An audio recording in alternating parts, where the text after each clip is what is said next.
예수님 당시 유대인들은 묵시문화 사상에 물들었다고 합니다. 묵시적인 사상은 악독이 가득한 현 세대는 종말이 오고 정의와 공의의 하나님의 새로운 세계, 새하늘과 새 땅의 세계가 온다는 사상입니다.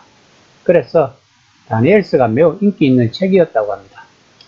다니엘서는 일련의 이야기와 꿈을 통해 하나님 나라가 어떻게 이 세상 나라들을 이기게 되는지를 설명하는 책입니다. 다니엘 2장은 거대한 조각상을 무너뜨리는 돌에 대해 이야기하는데 21장 33에서 46절까지 이미 그 내용을 살펴보았습니다. 다니엘 3장과 6장은 하나님이 어떻게 신실한 자들을 고난에서 구원하시는지를 이야기하고 있습니다.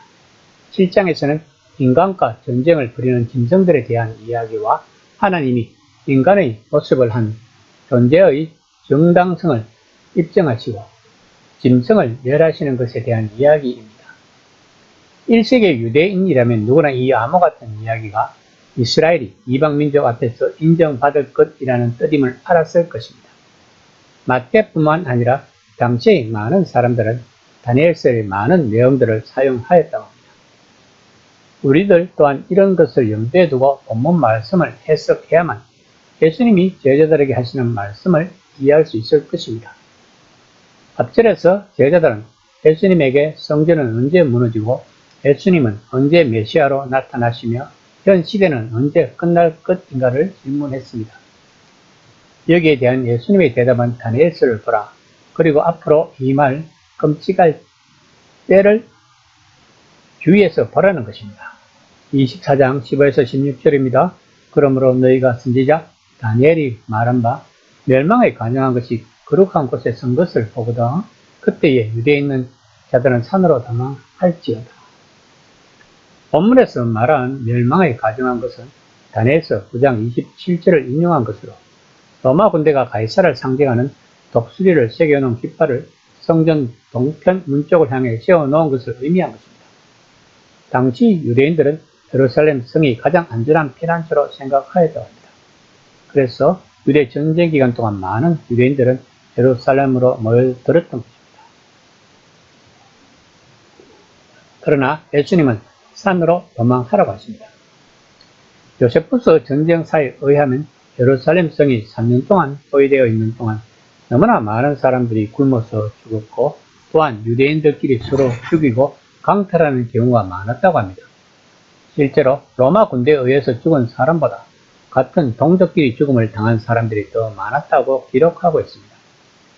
말 그대로 참혹했다고 합니다. 결국 예루살렘은 70년 9월에 함락되었습니다. 이 전쟁으로 인해 약 110만 명이 죽고 9만 7천은 포로로 끌려갔다고 합니다. 그래서 예수님은 도망하라고 17에서 20절까지 말씀하고 있습니다. 24장 21에서 22절입니다. 이는 그때에 큰 환난이 있겠습니다. 창세로부터 지금까지 이런 환난은 없었고 후에도 없으리라. 그 날들을 감하지 않으면 모든 육체가 구원을 얻지 못할 것이나 그러나 택하신 자들을 위하여 그 날을 감하시리라. 66년에서 70년까지 치러진 1차 유대 전쟁은 3년 동안은 로마 황제가 죽고 바뀌는 등 로마 제국 자체에서의 정치적 상황 때문에 지지부진했으나 베스파시안이 황제가 되고 그의 아들 티토가 사령관이 되면서 70년 4월에 시작한 공격이 9월에 예루살렘 성이 함락되므로 그 기간이 길지 않음을 이야기하고 있는 것입니다. 그 당시 예수님을 따르는 자들은 티토가 공격하기 전 혼란의 틈을 이용해서 요단강 건너 펠라라는 작은 마을로 피신하여 무사했다고 합니다. 만약에 그 기간이 길었다면 예수님을 따르던 무리들도 무사하지 못했을 것입니다. 또한 예수님은 그런 혼란을 틈타 거짓 선지자들이 나타나 미혹을 할 것이라고 경고하십니다.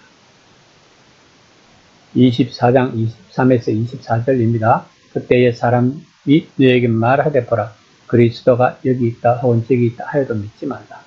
거짓 그리스도들과 거짓 선지자들이 일어나 큰 표적과 기사를 보여 할 수만 있으면 택하신 자들이 미혹하리라.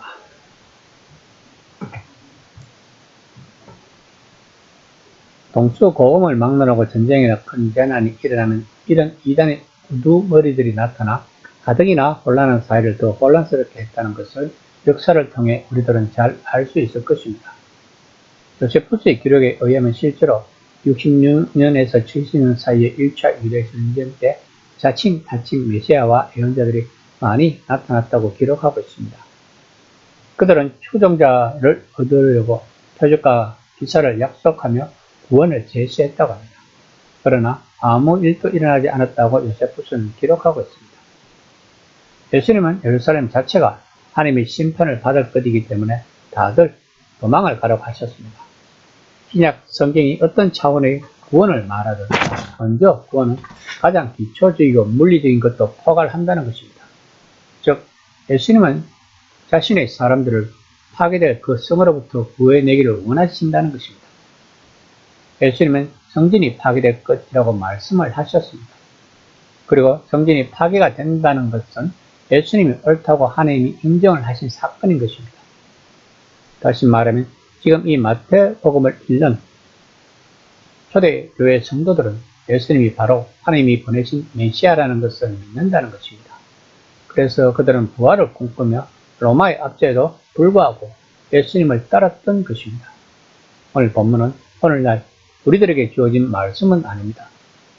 그러나 본문의 주된 의미는 예수님과 제자들이 살았던 당시 이 세상이 가장 큰 격변을 경험했고 그것을 통해 하나님의 새로운 세상이 탄생하기 시작했다는 것입니다.